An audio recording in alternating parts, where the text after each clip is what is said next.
Thanks for tuning in, everybody. My name is Dr. Danielle Dickey, and I'm the founder and chief executive officer of Educational Epiphany, one of America's fastest growing publishing and professional development companies.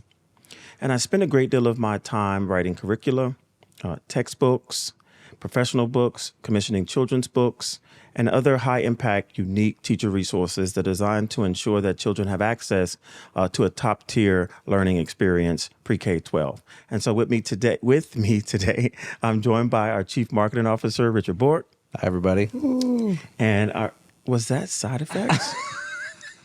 Go Rich. Do we need Thank you, Jerry. That's very encouraging. Do we need Thank you. the talk show applause? No, Maybe we can get some please. of that. I don't like that. Okay, all So right. fake. Okay, well, thank you.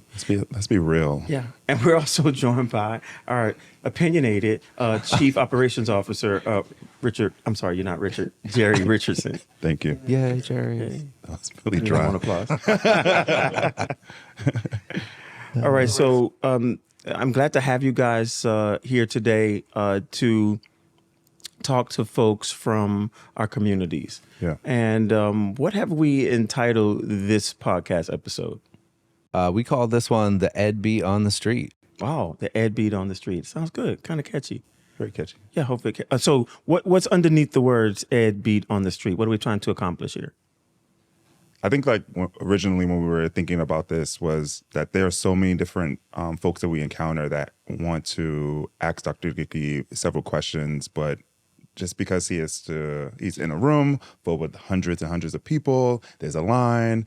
Also, you give really good advice, and not everyone can benefit from that advice. And What do you mean by that, Jerry? Not everyone can benefit from it. not everyone can hear the advice that you provide to that particular person. Oh, I got it. Yeah. Okay, so you want to broadcast the advice. Absolutely. I get it. And but I do try my best to answer every question of every person, excuse me, in every line. But sometimes the lines are so long that some people step away. Yeah. Which is why I'm always happy to have you guys with me. Yeah. When we go somewhere so that we can answer as many questions as possible. Absolutely. Yeah, and I think I'm really excited about this episode because a lot of times those lines are filled specifically with educators who come to a conference to see you, and our community is much broader than that. So at Educational Epiphany, we reach parents. Obviously, children are the focus of our work. And a lot of times these folks don't have the opportunity to connect with Dr. Dickey on a one-to-one basis. So this is a great opportunity for you, Doc, to just kind of have these conversations and share your thoughts with individual kids who might have a really challenging question or something burning, that can't get anyone else to answer. Got it. Okay, well, I'm happy to do it. So, Jerry, Yes. you ready? All right, let's go with the first question. Okay. This question is from Aaron in Virginia. Hi, Aaron. Hey, Aaron.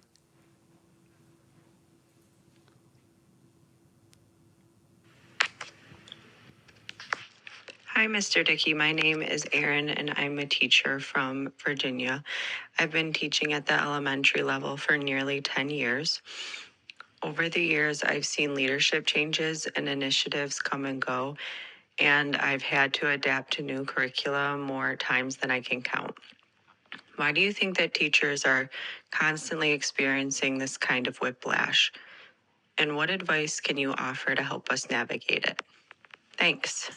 Good question, Aaron. So why do you think teachers are experiencing this whiplash?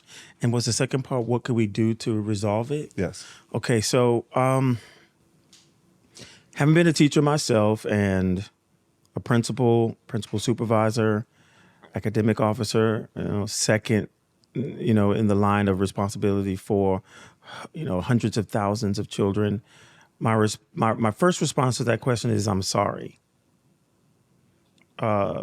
Because it is not your fault that you have been tossed to and fro. And teaching is a noble profession, and we need you not to be discouraged. So leaders owe you an apology. I think because we live in such a capitalistic society that there is a growing number of organizations, companies, for-profit, who are producing resources for schools and districts and convincing educators that they have what we need. Yeah. And without expert level knowledge of the alignment between a curriculum and the anchor standards, the standards for a given state, I think sometimes schools and districts buy things from people and then realize later they aren't exactly what they need. Mm-hmm. And teachers are the beneficiaries of the frustration associated with that, what I call like a doom loop. Mm-hmm. Here's a set of resources. We paid X number of dollars for it. It was approved by the board. Use it with fidelity. Mm-hmm. And with that comes stress and not enough, in my opinion, opportunities for teachers to weigh in on the impact of those resources on their ability to plan and deliver instruction consistent with how they know kids are going to be assessed. And so, Aaron, politics are at play when folks are purchasing resources.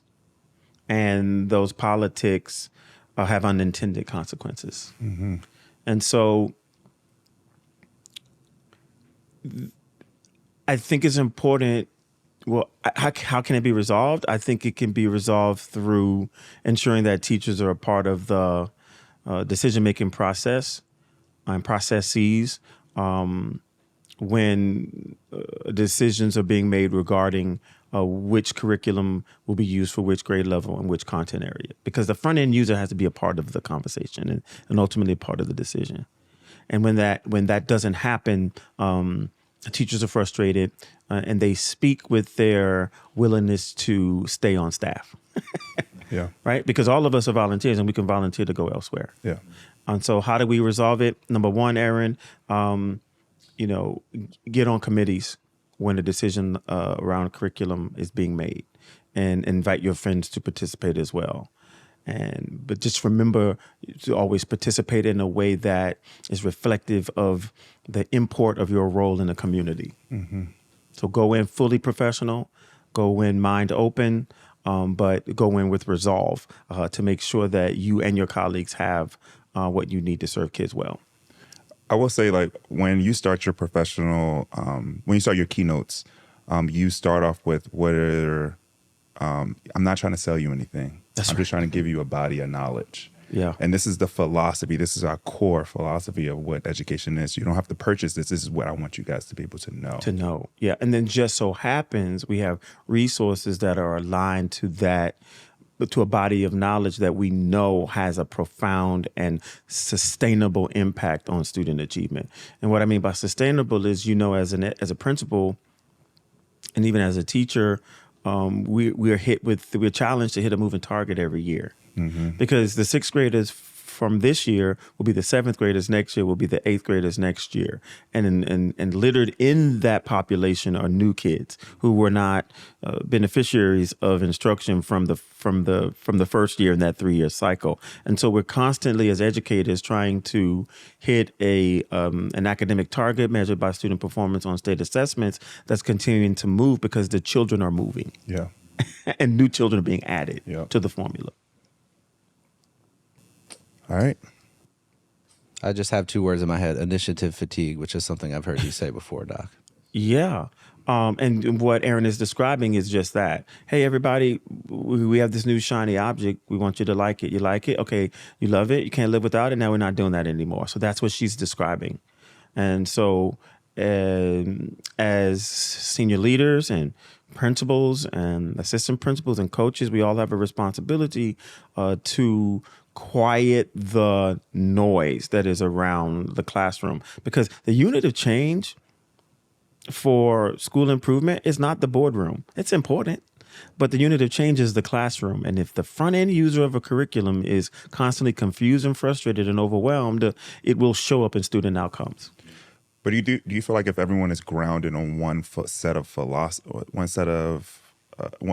philosophy, despite curriculum coming and going, or despite leaders coming in and leaving. Yeah. This foundation is still strong. Yeah.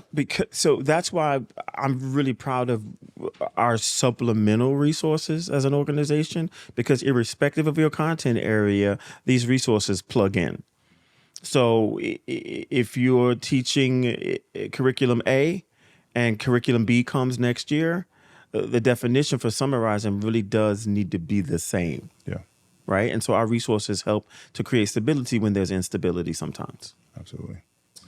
All right, so we have our next question. This is from Katina in Kentucky. Okay. Hey, Katina. Hi, Dr. Dickey. My name is Katina, and I'm from Kentucky. I currently serve as the Director of District-Wide Services for Curriculum and Instruction. Recently, I've noticed that our state-mandated curriculum has struggled to meet the diverse learning needs of our students. How can we strategically adapt or supplement it to ensure equitable access to rigorous, culturally responsive instruction across all grade levels? Okay, Katina, that is a tall order, but thank you for that question. You're right. Sometimes through the political process, and I don't think all politics are bad, right? And so some politics can help us to ensure that children, irrespective of economic status, race, ethnicity, exceptionality, are being served well. But sometimes the politics have unintended, as I said with my previous caller, the politics have unintended consequences. And so sometimes, gentlemen, a curriculum has gaps in it. Yeah. I don't think there's any curriculum you can buy that does everything you want it to do unless you're in direct contact with the curriculum developers. Mm-hmm. Right. And you tell them exactly what you want from them, and they have time, because that's the factor. They have time to build it to your specifications. But who's writing curriculum?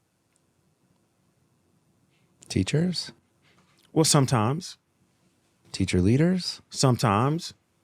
But for the most part, there are people who might have who are former pre-K-12 educators who have become curriculum writers. Mm.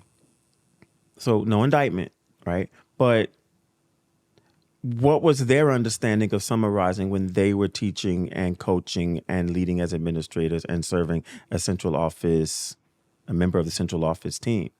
If it wasn't calibrated when they write the curriculum won't be calibrated. Yes. Back to calibration.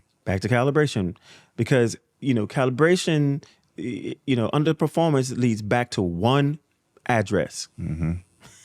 A lack of calibration. Underperformance leads back to it. Mm-hmm. Because people would think it's a zip code, but it's not the zip code. It's the quality of the instruction inside of the zip code. That's what determines how well kids do academically. And so, but we all live in a political environment. And so here we have a state mandated curriculum. So we developed in response, we did it naturally, but I think it is a response to Katina's concern. We have resources called interpretation and resource guides. And what we've done is we've acknowledged the fact that we've been interpreting the same or very similar standards for nearly 2 decades. Yes? Yes. Yep. Yeah. So what kids in 6th grade have to identify the text structure used by an author to compose an original informational text. And so that is a standard that crosses state lines. Mm-hmm. Texas, I was just there working with some folks near Fort Worth. It's one of their standards. It's a standard in Georgia. It's a standard in D.C. and Maryland. It's a standard in Tennessee. It's a standard in Arkansas. And so when folks have their state mandated curriculum, fine, have it. But allow us to help you to interpret mm-hmm. what every state means when they say children must be able to identify the text structure used by an author to fulfill his or her purpose for having written the text, whether it be informational, as I said, or literary. And so what do we know? And inside of our interpretation resource guide, we say that a text structure, as it comes to informational text, is a way in which an author organizes an informational text, and there are 6 ways. Unless you're in Texas, there's 7. Descriptively, compare and contrast. They should be taught up against each other because they're very similar. Sequential, chronological, they should be taught up against each other because they both relate to order, but one relates to time and one doesn't. And cause and effect and problem solution, they're sort of like first cousins instructionally and structurally. And so we help folks to interpret the concepts that live inside of the standards so that we don't have to divorce ourselves from the investment made by the Board of Education or by superintendent and or by others. And so not only do we help folks to interpret the concepts that are in the standards, and 99% of the standards in this country are the same. What we've done is we changed a few words and we named it by a given state. People need to stop playing. And we changed the order of them, but the concepts remain the same. So we help folks to define text structure, define descriptive, define compare and contrast, define chronological, sequential. We help folks with the questions they should ask kids along the way to make sure no one's being left behind. We help folks with graphic organizers to make sure they have the tools to release kids gradually. And we provide schools with supplemental text so that teachers are not scavengers looking for text to teach to the expectations, the nuanced expectations resident in the standards. And we help kids get access to the terms and definitions of that academic vocabulary. That's and right. The language inside the standard. Right. So there's one definition for text structure when that concept enters the standards and therefore enters the curriculum and therefore should enter the instruction. Calibration. All roads lead to calibration. All right, let's go to our next question. This is Miss D in Arkansas.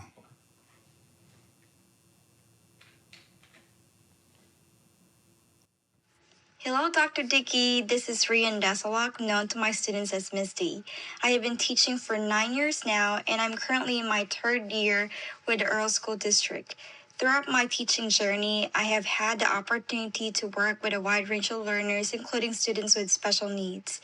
And over the past 2 years, I've also become increasingly familiar with educational Epiphany materials and the role in supporting instructional planning and particularly in literacy and comprehension development. As I continue to refine my practice and strive to create more inclusive and equitable learning experiences, I found myself reflecting on this question: how can educational Epiphany materials be intentionally adapted to support students with special needs in accessing and mastering grade level standards? Fantastic question. Ms. D, thank you for your call and thank you for being concerned about children. In order to adapt, first of all, let me say this. I believe that a resource for a child without a disability, who's not grappling with a disability, is the same resource for a child who is. And I think I heard that in her question. Yes. She said, how can they be adapted? So a strategy is a strategy, a resource is a resource. And so, Ms. D, I would say, we have this resource called the Universal Language of Literacy cards, and they are 36 cards. On the front side, you'll see a term that crosses grade levels and disciplines, and when children have one definition rolling around in their consciousness concerning its meaning, they're able to demonstrate that they've been taught by you.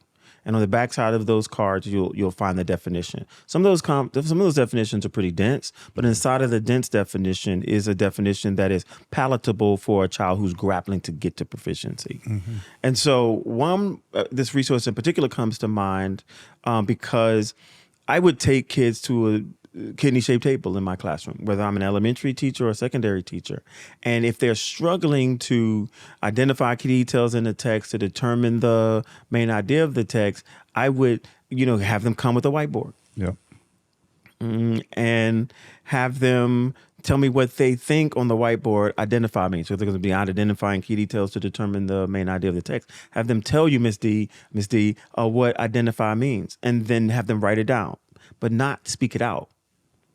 Because when they speak it out, then they influence their peers, right? So have them write what they think identify means, and then show them the front of the card, have a conversation with them about what it means to identify something, which means to recognize a name, and then help them to recognize and name something in the room around them. Mm-hmm. And then from that real world identification process will transport to the teaching and learning process. Then show them the back of the card. It just means recognize a name. When you recognize something, you know it when you see it. And when you name it, you call it out from the text. Call what out from the text? Key details. Right? And what are key details? Have them write out on their whiteboard. Mm-hmm. What are key details? Or draw it out. Mm-hmm. Right? Yeah. Because key details are important words and phrases that unlock the main idea of the text. And so then have a conversation with them about like how a key unlocks a door. And so the key details, they're not the same as details. Not all details are created the same. Key details unlock the main idea. Now, what is main idea? Mm-hmm. Same thing with the whiteboard. Yep. Right? This makes me think about our interpretation resource guide. And one of my favorite parts within that guide is the level of questions we have. Yeah. And how the questions start out as, what does it mean to describe? Yeah. Yeah. Because kids have to, I'm gonna anchor it in a standard. So describe the relationship between information in the text and images in the text.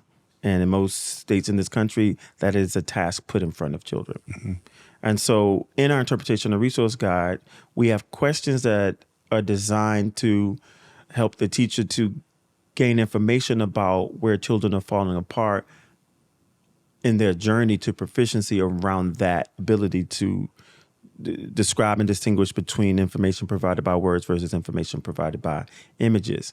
And so the first question might be, what does identify mean to you? Mm-hmm. And if kids can't answer that question, then how can they identify something? Exactly. Right? And distinguish. Ask kids what that means. Let them tell you, not one kid, all kids. Mm-hmm. And then because if they can't distinguish, then how can they distinguish between information that's provided by an image versus by words in the text and so forth? Yeah. Because in my mind, that's where Ms. D can see this is exactly where this student is struggling right here in this question. That's right. So I need to be able to provide a level of support here. So before we move to question number 6. Right. Because ultimately there's a culminating question. What's the culminating question? Identify and describe, distinguish between the relationship between the images and the words in the text. And so the less complicated questions help them to go up that pyramid of cognitive demand. So when they get to the ultimate question, they can answer it with ease and confidence. Thank you, Ms. D. Thanks, Ms. D. All right. So we have Matthew. He is a principal in California. Okay.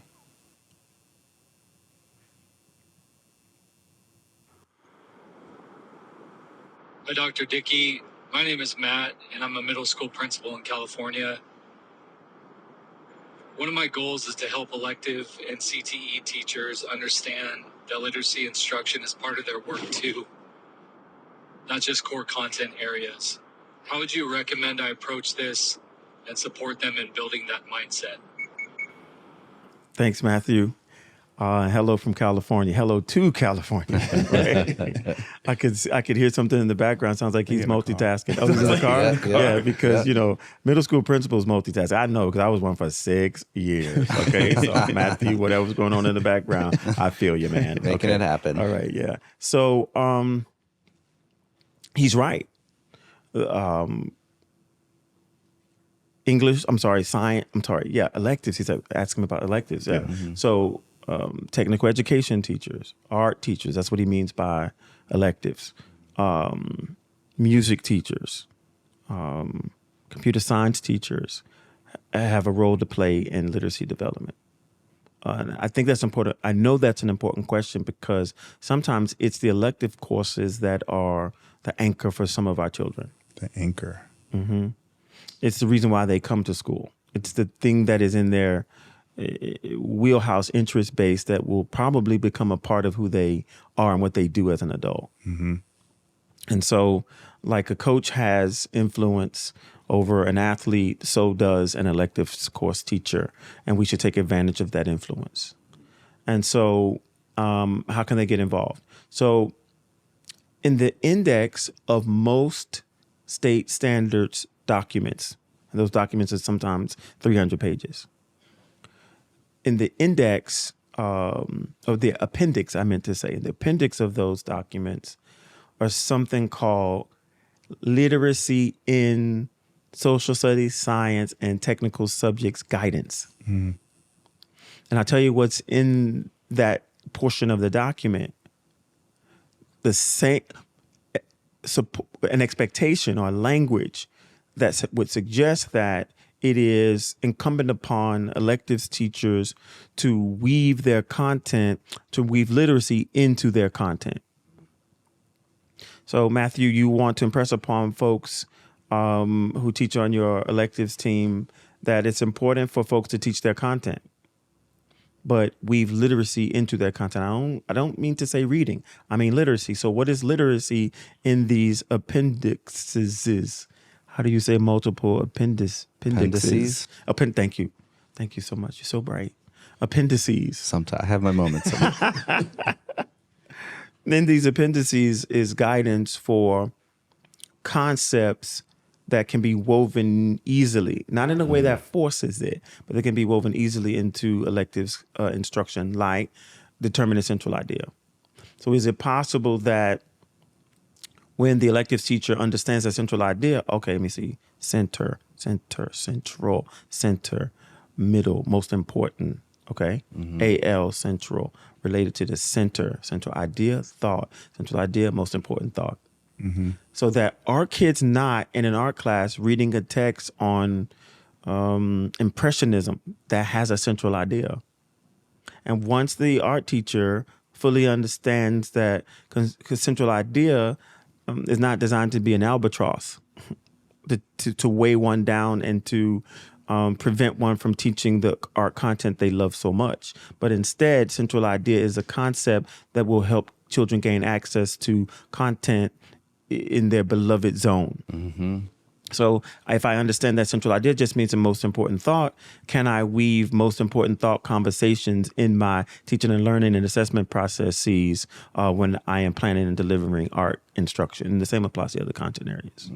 And so there are other concepts in those appendices, thank you, Richard, like drawn inferences, text features, text structures, relationship between multiple pieces of information in a given text. And so there's a short list. And we actually created a set of graphic organizers for electives teachers, Matthew, for social studies, science, but also electives that are designed to help teachers. Because I think what happens is when teachers believe that something is a distraction to their ability to get to the finish line as it comes to their content, they push back on it, even though it's actually a good thing for kids. It's not their fault. They have to fully understand that no content is taught without these universal literacy concepts. Yes.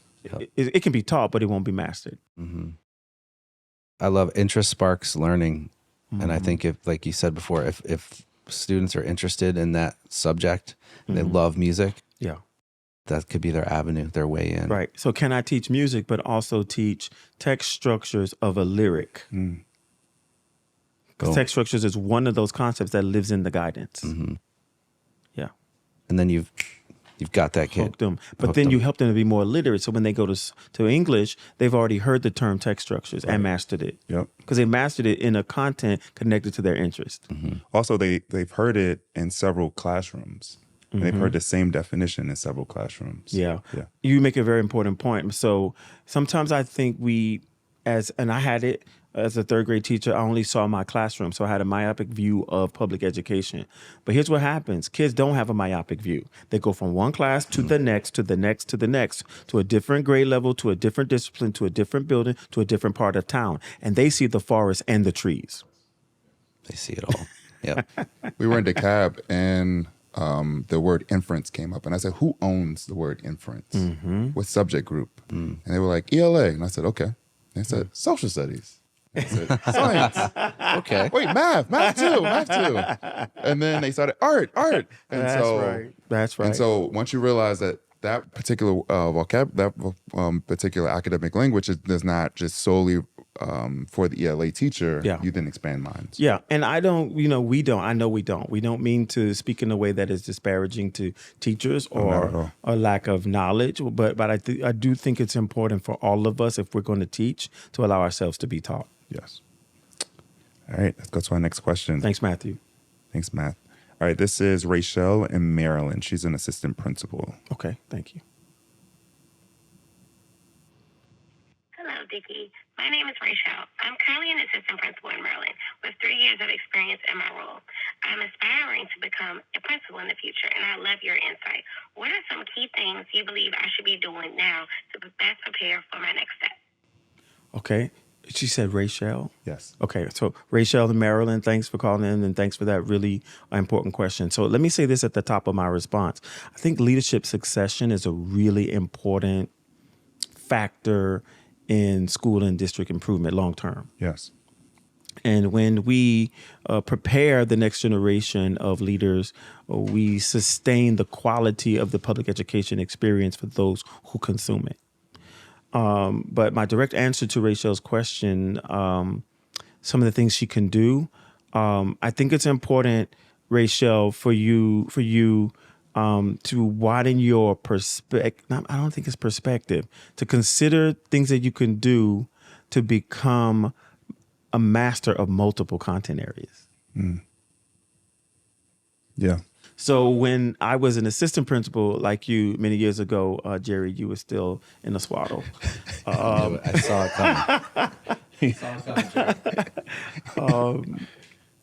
I probably was. You probably were. So this is a long time ago. I'm going to tell you the year. Okay. So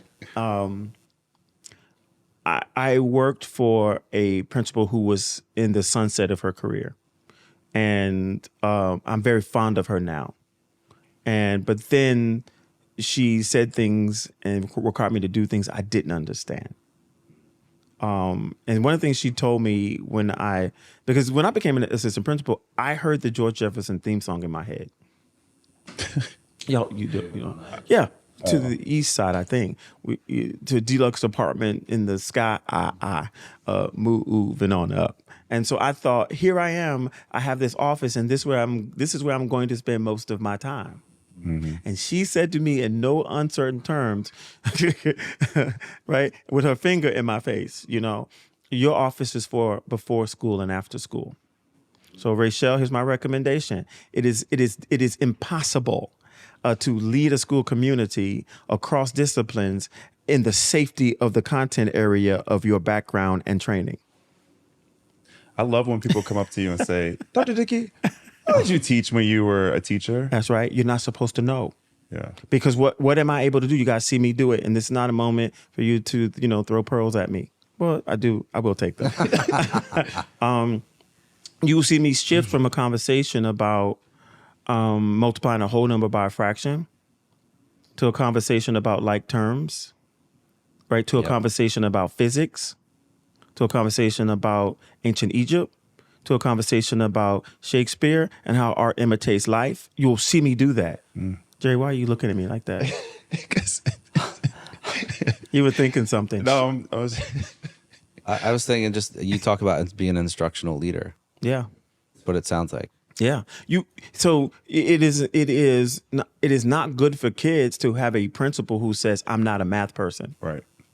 Wait, so how do you develop that? Like, how do you gain the knowledge of those other subject groups that you did not necessarily, this wasn't your choice of study? Yeah. My principal encouraged me to and almost demanded it by saying, I want you in classrooms. You have to become a student of the content. So she wanted me in classes so that I could position myself to identify what teachers needed in service to kids and what children needed, so we could develop a solid, meaningful professional development plan to support the school improvement process. And so I became a student of math. Some of this has to do with one's ability to take in new knowledge, new information, right? Mm-hmm. But I committed myself to become a student of all of the content areas. And now it is impossible for folks to tell what I taught when I taught. Yeah. And that's what you need to do. I can't say cannot. That's too strong. That's what I recommend that you consider, Rachel. Nice. Love that. Okay, next question. Who's up, Jerry?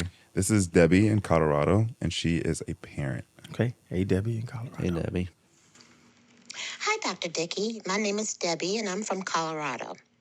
I'm a parent of 3 children, ages 6 to 13. My youngest, who is 6, is having significant difficulty recognizing letters on the page and connecting them to the correct sounds.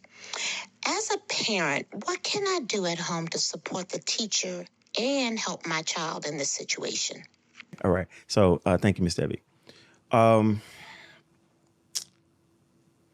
What mom is saying here is an age-old issue that we addressed in one of our recent podcasts. And what she is describing is her child, 3rd grader, and this is common in America, struggling with the relationship between and among 3 things: the 26 letters of the alphabet, the 44 sounds that the 26 letters make, and the 144 different ways to write those sounds. And when children are struggling with the relationship between and among those 3, their brain power is not available to understand. So, but Miss Debbie asked for a strategy. Here's the strategy. And, the shortest distance between 2 points is a straight line. So there is no substitute for what I'm about to say. It is not prayer and supplication. It's not. It is not hope. What did you say? You said something about hope this week. The hope is not a strategy. Hope is not a strategy. Yeah, now I do understand faith, because faith is the substance of things hoped for and the evidence of things not seen. So I'm not saying anything about faith. I'm talking about hope. Okay. 2 different things. Yeah. So what I recommend you do, Miss Debbie, is to have, sit every now and then and have your child read to you. First of all, read to him, right? And then every now and then sit and have him read to you. And identify the breakdown between what he is saying and what is written on the page. Because the sounds that he needs to make are connected to one of 3 things: a single letter on the page, 2 letters on the page right next to each other, or 3 letters on the page, which is very uncommon. Like TCH makes a sound like in match, right? But most phonemes or sounds that he needs to produce, they are coming from a single or double letters on the page. So listen to him read to you, and take a record of the combinations of letters that are giving him difficulty, and then teach him which sound to make when he sees those letters, and he'll be just fine. It's good advice. You're welcome. Love it. Love it. Practice. Okay. Practice reading. Yep. Last one. This is Aiden in New York. Oh, let me say this before you go to Aiden. Miss absolutely. Debbie, we have a resource called the High Frequency Kit, Doach. Yeah. Doach. So she said 3rd grade, right? So we have a resource called the Doach Sight Word, High Frequency Word Kit. And in it, it has 315 words that your son needs to know on sight. 80% of those words follow the rules for pronouncing, and 20% do not. And so he's just got to know the ones on sight that do not follow the rules, like off and of. You would think that both of those are what? Off. Right. You But think one, because you see an F. Right. Then you see a double F. And we know that an F or a double F, you say what? So then why aren't they both off? right? Because they break the rule. Yeah. They break the rule. Always got to be a rule breaker.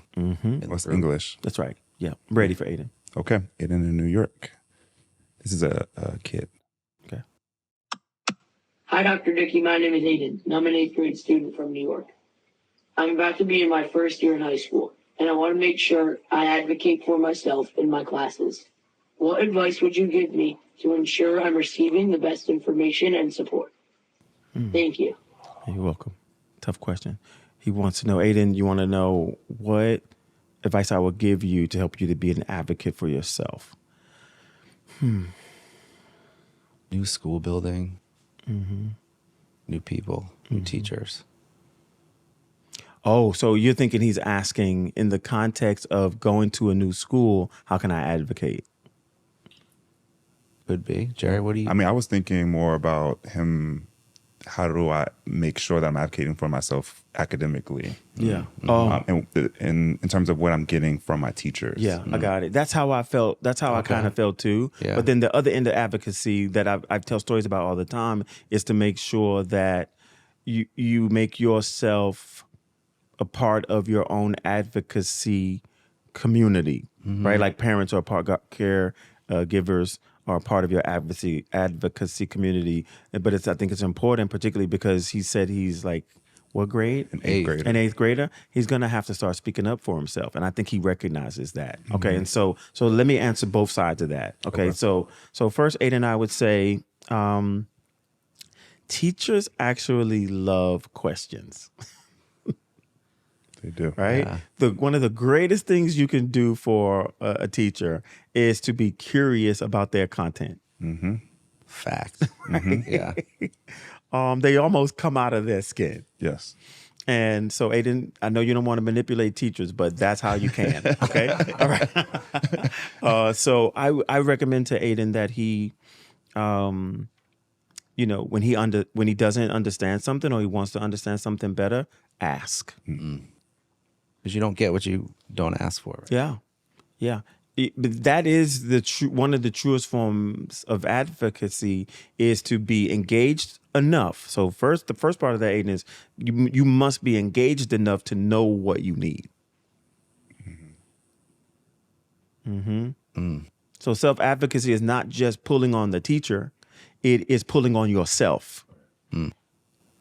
I mean, I think a lot about what we talk about when we do demonstration lessons, and immediately we ask students, like, what's the definition of, or do you know word, I don't know, conclusion? And so a lot of them say, yeah, sure, of course I know conclusion. And we say, well, can you write it out for us? And so I think for me, I was thinking, how are you making sure that you are fully understanding what's being presented to you as a student? Yeah. I mean, if Aiden goes home and has difficulty doing the work independently, he has not advocated enough for himself. Yeah. Right? I mean, I'm not suggesting that kids should not go home and ask for help. Right.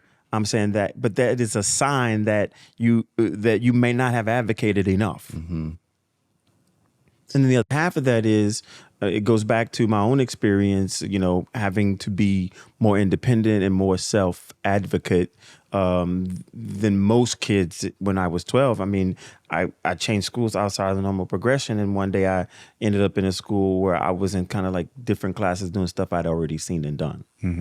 So I saved my lunch money, got in a taxi.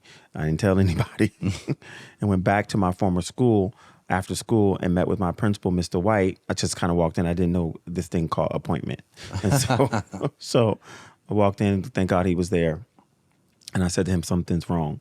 And what had happened is when my records transferred, my records didn't have in it that I was placed in gifted classes. And so I'd been placed in different classes in my new school, and Mr. White made a call. Wow. And when I got back to school the next day, I was being challenged. Yeah. And that was you advocating for yourself. That's right. Two kinds of advocacy. Wow. Yep. Thanks, Aiden. I never knew that story. That's a really strong story about like if you don't ask and you don't just like you knew enough to know that you needed help, something wasn't right. Yeah. Now I'm not saying Aiden get in the cab and go somewhere and people don't know where you are. Right? I'm saying there are adults in your space who want the best for you. Yeah. Absolutely. Yeah. I think this was a really cool episode. I mean, we had people from Virginia, Kentucky, Arkansas, California, Maryland, Colorado, New York. Yeah. I know my grandmother is exceptionally proud. Yeah. Absolutely. She definitely is. Yeah. And this is just one of the things I love about our work here is just how we get to interact with our country and our communities and parents and kids and educators and just try to be helpful and be a part of just making this nation and who lives inside of it as great as it can be. Yeah. And we don't have edicts for people.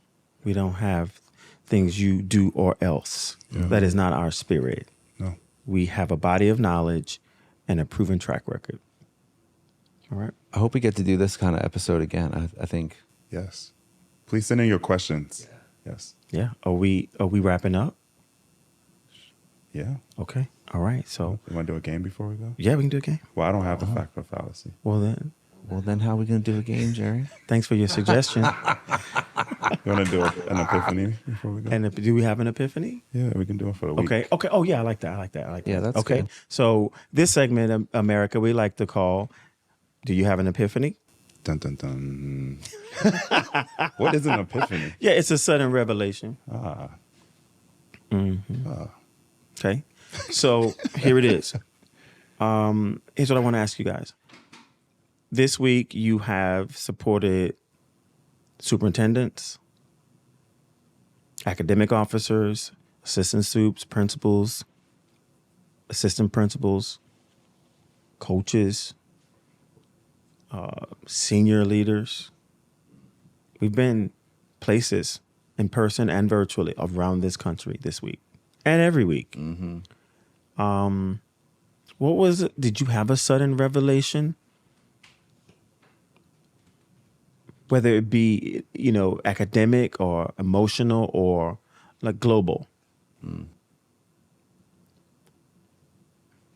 I think there's a lot going on in the world, and when I go into a school and I see how the dedication and the just constant level of work at all levels of the organization, from the folks putting the food out to make sure everyone's fed at the professional development workshop, and the leadership team just trying to build the culture and get folks excited, just the level of commitment that takes place in school buildings everywhere in the world, but I'm talking specifically about the US and America. Like, that level of commitment is it's super inspiring to watch. Yes. And then when you start to see like how many layers are in that level of commitment and what it takes to teach kids, I always am blown away by the commitment. Yeah. And it causes one to have great respect for educators. Absolutely. Absolutely. Yeah. Thanks, Rich. Got one, Jerry? I think for me, I'm not saying this because it's you. I'm really not. You know me. You know who I really am. I know you dislike me, yes. No, I don't. But I love how your message, your cadence, and how you treat people, and then how people then treat you back, based off of you seeing them. And so you have like that innate ability to connect with folks and see them where they are, and then try to then build them up. Yeah. And so we were at a school district that it was low performing. We was at a school district that was extremely high performing. And in both settings, there was the exact same reaction to your message. And what the message was, what can we do next to get kids to be more proficient? Yeah. How can we save their lives next? And then how can I be of support to you? And to see their reaction to you, I mean, it's inspirational. Thank you. Well Jerry. said, Jerry. I appreciate that. I'm pretty sure that it comes out of not having been seen myself as a little person, like literally invisible and self-taught in many ways. And people always ask me, how'd you learn all that self-taught? How'd you make it out of abject poverty and bullets flying? Like literally, one of my best friends from high school died 10 feet away from me from a gunshot wound to his chest. And the next day his brother was dead. And I made it out of that. So So how dare me not see people? Yeah. Yeah. Doc, did you have an epiphany? this week? Well, what comes to mind is humans need sleep. Oh, for real. Are we off tomorrow? Can we be off tomorrow? Tomorrow holiday? Tomorrow, Saturday? Yeah, that's my actually being epiphany. serious. Yeah, you cannot make it on 2 hours of sleep a night, Yeah. even with good intentions. You have to take care of yourself. Yeah, that's my point, and I'm going to say that directly to folks who are watching and listening. We need you. Children need you, and if you are not at your best, your service to them will be diminished in some way. And so, you have unique talents and skills and abilities, and specialized knowledge. You have to take care of yourself. That's right. So Health is wealth. health is wealth. So, guys, why don't you guys take a day off tomorrow? I mean, I still have to do some work, but